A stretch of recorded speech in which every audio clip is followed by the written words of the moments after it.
When Jim Carrey walks into a small art gallery in Venice Beach and sees her standing there, looking at one of his paintings, time stops. It's March 14th, 2024, Thursday evening. 7:43 p.m. The gallery is quiet, maybe 15 people scattered throughout. Soft lighting, white walls covered in his work, colors and faces nobody understood. She hasn't seen him yet. She's wearing a gray dress, hair shorter than he remembers. 15 years older, still her. Jim freezes in the doorway, 6 feet 2 inches tall, black jacket, his rubber face completely still, like someone pressed pause on a film. The painting she's looking at is called 1999, bright yellows and deep blues. 2 figures, one laughing, one disappearing. She painted with him once, in 1999, before everything fell apart. His hands start shaking. But here's the thing. This wasn't a random encounter. This wasn't coincidence. And what happens in the next 20 minutes will reveal a secret Jim Carrey has been carrying for 15 years. A secret about why he really paints, why he disappeared from Hollywood, why success never felt like success. Stay with us through this entire video because when she finally turns around, when she sees him standing there, what gets said will change how you understand love, loss, and the masks we wear to survive. March 14th, 2024. Venice Beach, California. Apex Gallery on Abbot Kinney Boulevard. Jim had arrived at 7:30 p.m. His manager, David, had set up this small exhibition. 20 paintings, no press, no cameras, just art. It's low-key, David had said. Intimate, the way you wanted. Jim nodded. He didn't tell David the real reason he agreed to show these paintings. The reason was standing 30 feet away, staring at 1999. Her name was Sarah Mitchell, art therapist in Santa Monica. She'd seen the gallery posting on Instagram 3 days ago. New exhibition, The Invisible Years by Jim Carrey. The Invisible Years. She knew exactly what that meant. But to understand what's happening in this gallery, you have to go back. You have to go back past the movies, past the fame, past everything. You have to go back to 1998. Jim Carrey and Sarah Mitchell met at a coffee shop in West Hollywood, October 1998. Jim was at the peak of everything. The Truman Show had just come out to Oscar buzz. He was transforming from comedy to something deeper. Sarah was a graduate student studying art therapy at UCLA. He wasn't doing the face, wasn't performing, just a guy in a baseball cap reading a book about Buddhism. "Is this seat taken?" she asked. Jim looked up. "No, please." They talked for 4 hours, about art, about meaning, about the difference between performing and existing. "You know what's weird?" Jim said, stirring his 4th coffee. "I can make millions of people laugh, but I don't know how to just be." Sarah leaned forward. "Maybe start with not being Jim Carrey for a minute." "I don't know how." "Try." For the next 18 months, Sarah Mitchell taught Jim Carrey how to paint. Not for movies, not for anyone else, for himself. They'd meet at her studio in Silver Lake. Small space above a laundromat. The smell of detergent and oil paint. Morning light. "Don't think," Sarah would say. "Just put color on canvas." Jim's hands would shake. "It has to mean something." It doesn't have to mean anything. But everything meant something to Jim. Every brush stroke was about his father. About the van, about the years of cleaning toilets, about the depression that never left. "I'm broken," Jim said one morning, staring at a canvas covered in dark reds and blacks. "You're human," Sarah said quietly. They fell in love the way people fall in love when they see each other's real faces. Not the performance, not the mask, the person underneath. By April 2000, Jim was different, calmer, painting every morning. The manic energy was still there, but underneath it, something steadier. "You saved me," Jim told Sarah one night, both of them covered in paint. "I didn't save you. You saved yourself." But here's what nobody knew. Sarah was struggling too. Her father had died in 1997. Suddenly. Heart attack. She'd been the one to find him. Art therapy was how she survived. Teaching Jim to paint was teaching herself to feel again. "We're both broken," Sarah said one night, her voice barely a whisper. "Then we're broken together." It should have been perfect. But nothing perfect lasts. June 2000. Jim got offered a massive movie deal. $20 million, 6 months shooting in Prague. He said yes without thinking. Come with me, Jim said. Sarah shook her head. I can't leave my practice. My clients need me. I need you. Jim, she paused. You need yourself, not me. The fight that followed lasted 3 days. Jim wanted her to choose him. Sarah wanted him to choose himself. You're running, Sarah said. Back to the character, back to performing. I'm working. There's a difference. Is there? Jim left for Prague in August 2000. They said they'd make it work. Long distance, phone calls, visits. They lasted 6 weeks. The breakup happened over a crackly international phone line. 3 a.m. in Prague, 6 p.m. in Los Angeles. I can't do this, Sarah said, crying. I love you, but I can't watch you disappear into Jim Carrey again. I'm not disappearing. I'm working. You're hiding. Silence. Long silence. 15 seconds. Maybe you're right, Jim finally said. His voice dropped to something real. Maybe I am. Then stop. I don't know how. Yes, you do. You learned. We learned together. Sarah, Goodbye, Jim. She hung up. Jim Carrey sat in his Prague hotel room and stared at the wall for 2 hours. The rubber face completely still, eyes showing everything he usually hid. Then he called room service and ordered a canvas and paints. He painted until 6 a.m. A portrait of Sarah, from memory, her face, her eyes, the way she looked when she was teaching him to let go. He titled it, What I Lost. Nobody ever saw that painting. He kept it, wrapped in cloth, in storage, for 15 years, March 14, 2024. Back to the gallery. Sarah is still standing in front of 1999. She's reading the description card. This piece explores presence and absence. One figure performs, one disappears. They never touch. She knows this painting. She was there when he started it. 1999, her studio, before everything fell apart. Music. That's when she hears the voice. You came. Sarah turns, sees him, Jim Carrey, 15 years older, lines around his eyes, the manic energy gone, something quieter in its place. Her hand goes to her mouth. Jim. He walks closer, slowly, like approaching something fragile. I didn't know if you'd see the exhibition, Jim says quietly. The invisible years, Sarah says. I knew what that meant. They stand 3 feet apart, 15 years of silence between them. You finished it, Sarah says, looking back at 1999. We started this together. I finished a lot of things, after you left. After you left, Sarah corrects gently. Jim nods. Yeah, after I left.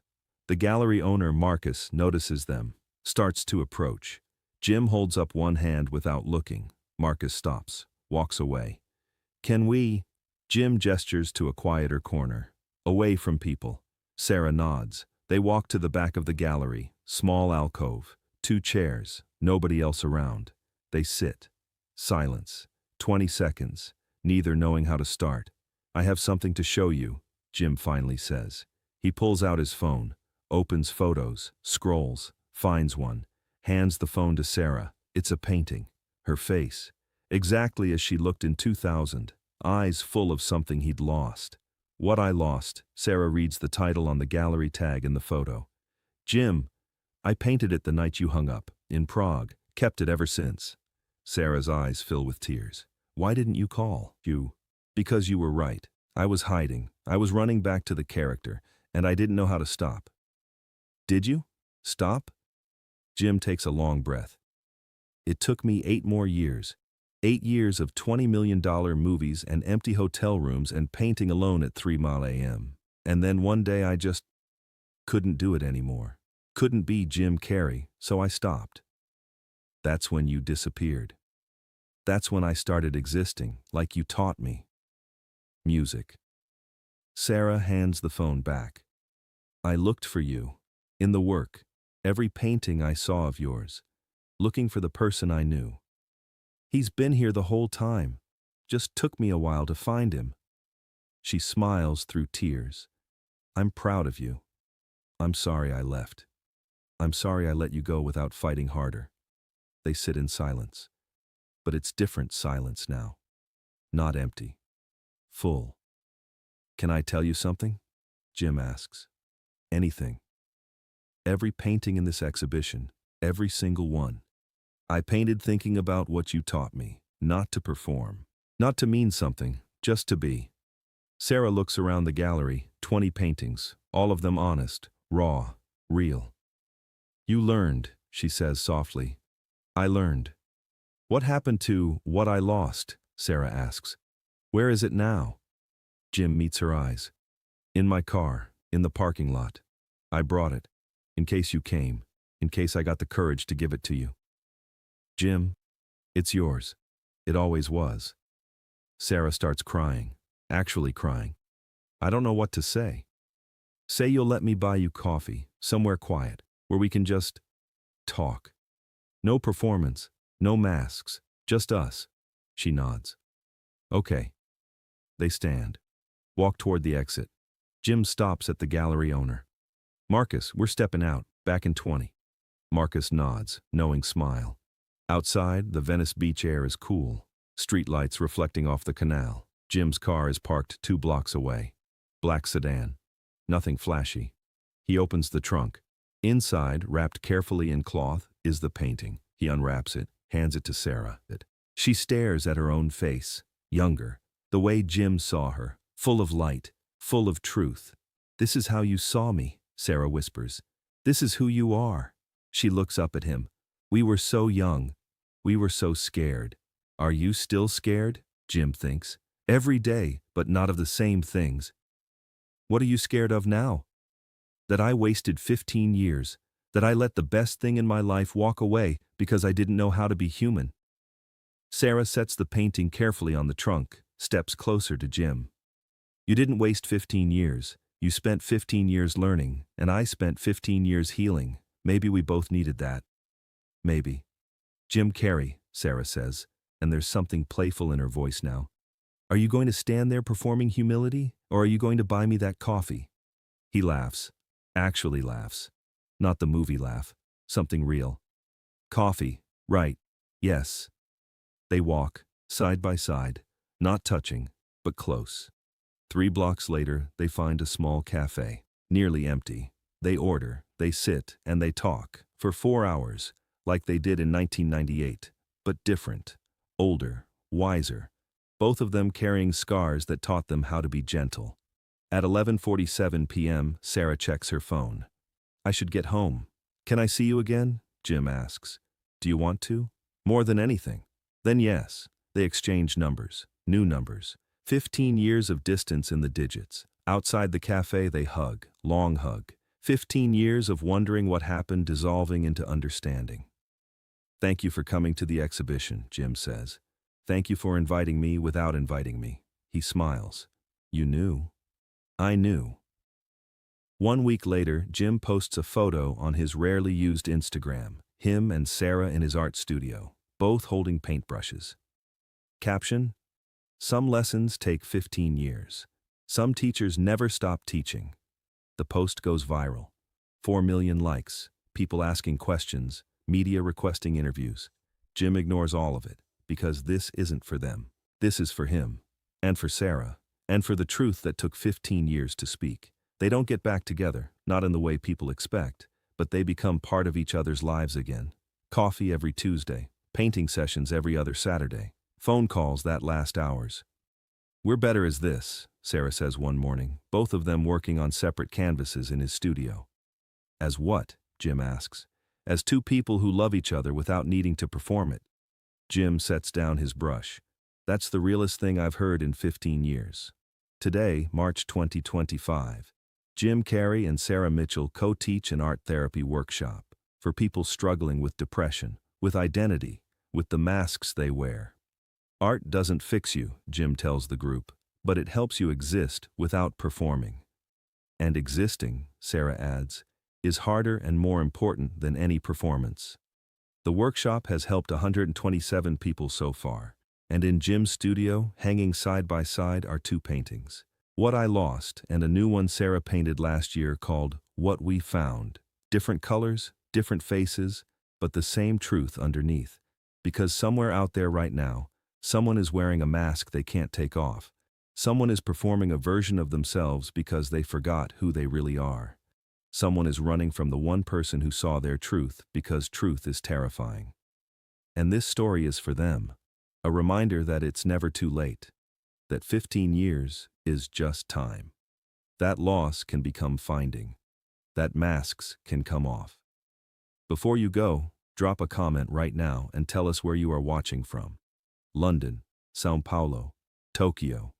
We read every single one, and we love knowing where our community is coming from all around the world. And if this story moved you even a little, if it made you feel something real, please hit that like button right now.